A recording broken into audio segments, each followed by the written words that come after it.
নমস্কার। পূর্বের সূত্র ধরে আজকে আফ্রিকা কবিতাটির পূর্ণাঙ্গ আলোচনা করতে চলেছি। আফ্রিকা কবিতাটি 4 স্তবকে বিন্যস্ত গদ্য ছন্দে লেখা একটি পূর্ণাঙ্গ আধুনিক কবিতা। এই কবিতার 4টি স্তবকে আফ্রিকাকে কেন্দ্র করে রবীন্দ্রনাথ তার ভাবনাকে নানান স্তরে বিচ্ছুরিত করেছেন। প্রত্যেক স্তবককে পৃথকভাবে আলোচনা করে আমরা কবির সেই ভাবনার সাথে পরিচিত হব।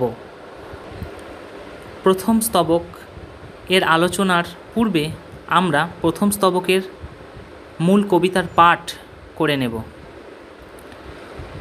উদ্ভ্রান্ত সেই আদিম যুগে স্রষ্টা যখন নিদের প্রতি অসন্তোষে নতুন সৃষ্টিকে বারবার করছিলেন বিধ্বস্ত, তার সেই অধৈর্যে ঘন ঘন মাথা নাড়ার দিনে রৌদ্র সমুদ্রের বাহু প্রাচী ধরিত্রীর বুকের থেকে ছিনিয়ে নিয়ে গেল তোমাকে। আফ্রিকা বাঁধলে তোমাকে বনস্পতির নিবিড় পাহারায় কৃপণ আলোর অন্তরপুরে। সেখানে নিভৃত অবকাশে তুমি সংগ্রহ করছিলে দুর্গমের রহস্য, চিনছিলে জলস্থল আকাশের দুর্বোধ সংকেত। প্রকৃতির দৃষ্টি অতীত জাদুমন্ত্র জাগাচ্ছিল তোমার চেতনাতীত মনে।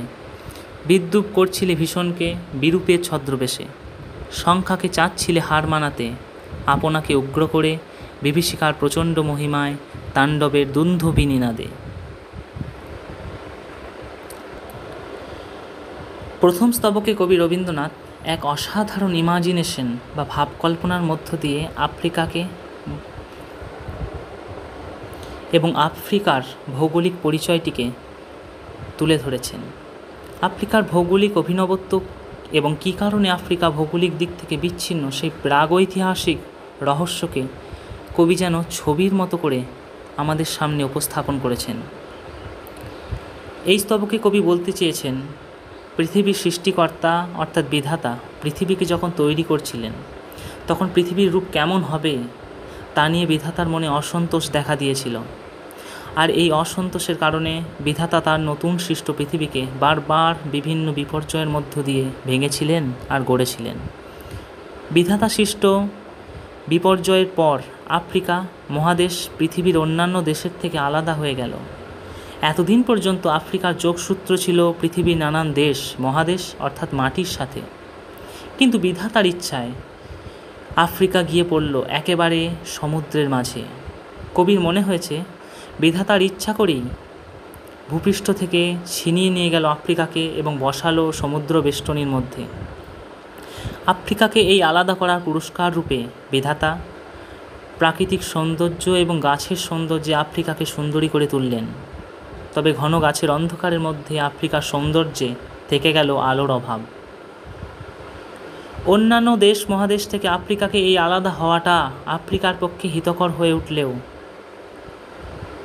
অন্যান্য দেশের সাথে যোগসূত্র না থাকায় আফ্রিকা কেউ আসতে চাইল না। ফলে আফ্রিকা নিজেই নিজেকে দুর্গম জঙ্গলের মধ্যে আটকে রেখে এমন এক রহস্যে পরিপূর্ণ করে তুলল যে রহস্য ভেদ করা সাধারণ মানুষের দুঃসাধ্য হয়ে দাঁড়ায়।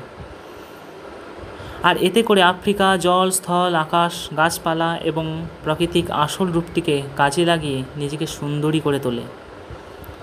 আফ্রিকাকে বিপর্যয়ের মধ্য দিয়ে অন্যান্য দেশ থেকে আলাদা করে দেওয়ার পরে বিধাতার মনে সন্দেহ ছিল আফ্রিকা কিভাবে সমস্ত ভূখণ্ড থেকে আলাদা হয়ে নিজেকে টিকিয়ে রাখতে পারবে।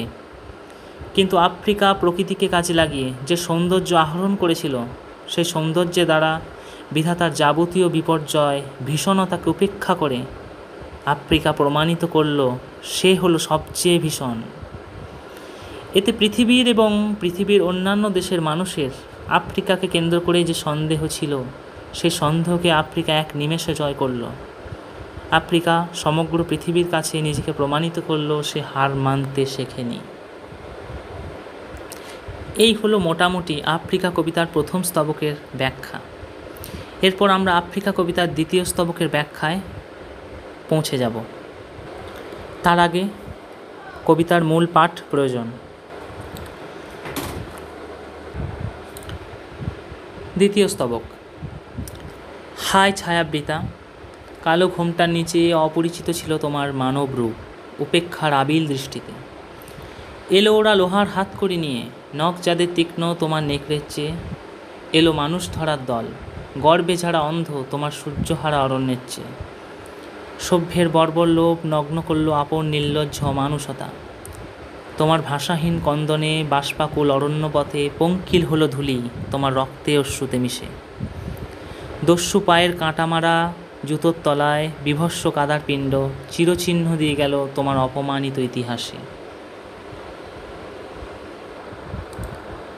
দ্বিতীয় স্তবকে কবি রবীন্দ্রনাথ আফ্রিকার প্রাকৃতিক সম্পদের উপর এবং আফ্রিকার মানুষের উপর সভ্য শ্বেতাঙ্গ ইউরোপীয় মানুষদের অত্যাচারের ছবিটিকে তুলে ধরেছেন। প্রকৃতিকে কাজে লাগিয়ে আফ্রিকা সৌন্দর্য আহরণ করেছিল। তাতে বিস্তীর্ণ গাছের কালো অন্ধকার ঘোমটার নিচে আফ্রিকার মানব রূপ বা মাতৃরূপটি সকলের কাছে অপরিচিত হয়েই ছিল। সকলেই দেখেছিল আফ্রিকা কেবল গাছের কালো অন্ধকারে ঢাকা। আফ্রিকার মধ্যে মানুষ থাকতে পারে না, সেটা সবাই উপেক্ষা করেছিল। কেউ দেখেনি এবং দেখার চেষ্টাও করেনি আফ্রিকার মধ্যেও মানুষ আছে এবং আফ্রিকাও মায়ের স্নেহ মানুষকে লালন করতে পারে।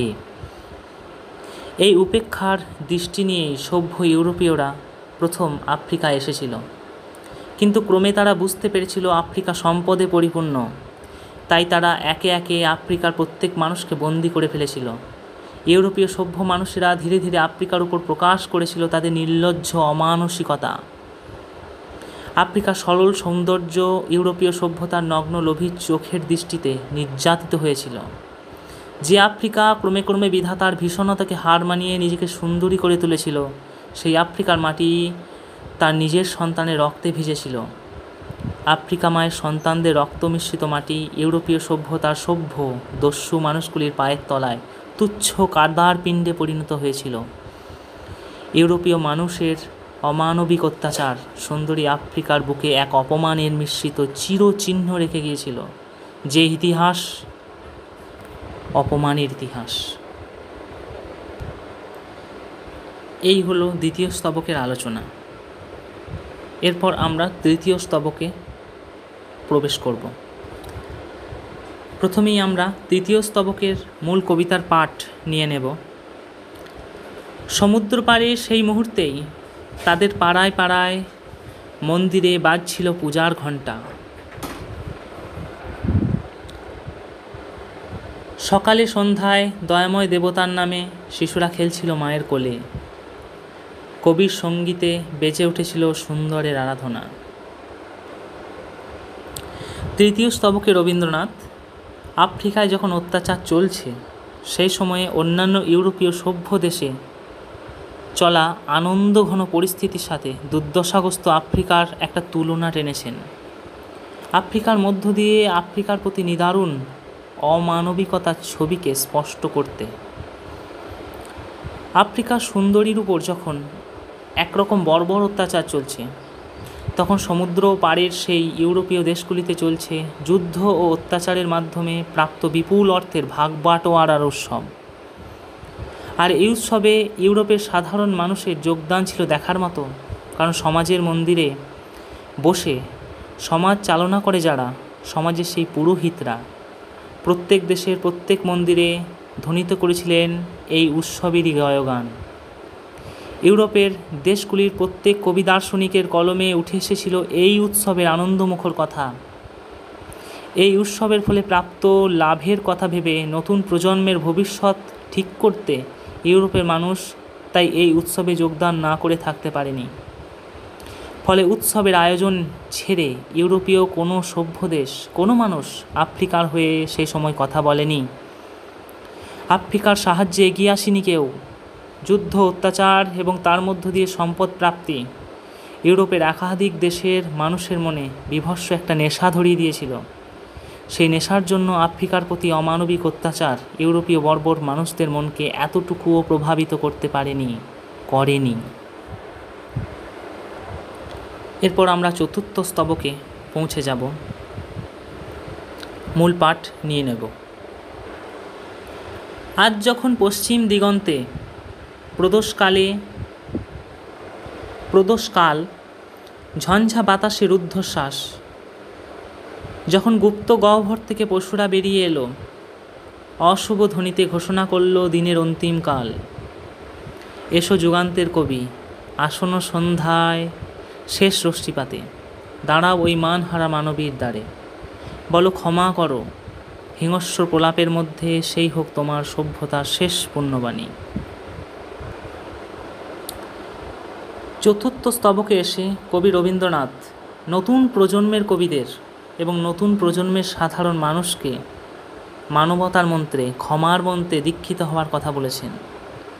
কবি আশা করেছেন যে এই দীক্ষা নতুন প্রজন্মের মানুষকে শেখাবে অত্যাচারের প্রতিবাদ করতে, অত্যাচারিতের প্রতি সহমর্মী হতে। তাই এই দীক্ষার দ্বারা চালিত পৃথিবীর নতুন প্রজন্মের কাছে নতুন করে এই আধুনিক সভ্যতার জয়যাত্রা রচনা করার প্রেরণা তিনি ছড়িয়ে দিয়েছেন। এই স্তবকের একটু অন্যরকম ব্যাখ্যাও করা যায়। তৎকালীন অর্থাৎ 1937 খ্রিস্টাব্দের বিশ্ব রাজনীতির পরিস্থিতিকে তুলে ধরা হয়েছে এই স্তবকের মধ্য দিয়ে।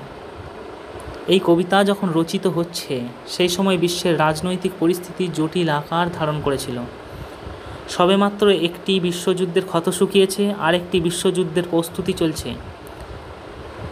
সব থেকে বড় কার ক্ষমতা, কে সব থেকে বেশি শক্তিশালী, এই ধারণার মধ্য দিয়ে এই সময় বিশ্ব রাজনীতি চালিত হচ্ছিল। ইউরোপের প্রথম সারির দেশগুলি নিজেদেরকে দুটি শিবিরে ভাগ করেও ফেলেছিলেন। হিটলার ও মুসোলিনি গোটা পৃথিবী জুড়ে তাদের একনায়কতন্ত্র কায়েম করতে এই সময় একেবারে উন্মাদ হয়ে উঠেছিলেন। তাদের ঠেকাতে ইউরোপের প্রত্যেকটি দেশ সামরিক শক্তি বাড়িয়েছিল। যুদ্ধের এই উন্মাদনা এই দেশগুলোতে শান্তপ্রিয় মানুষের জীবন থেকে শান্তিকে হরণ করেছিল।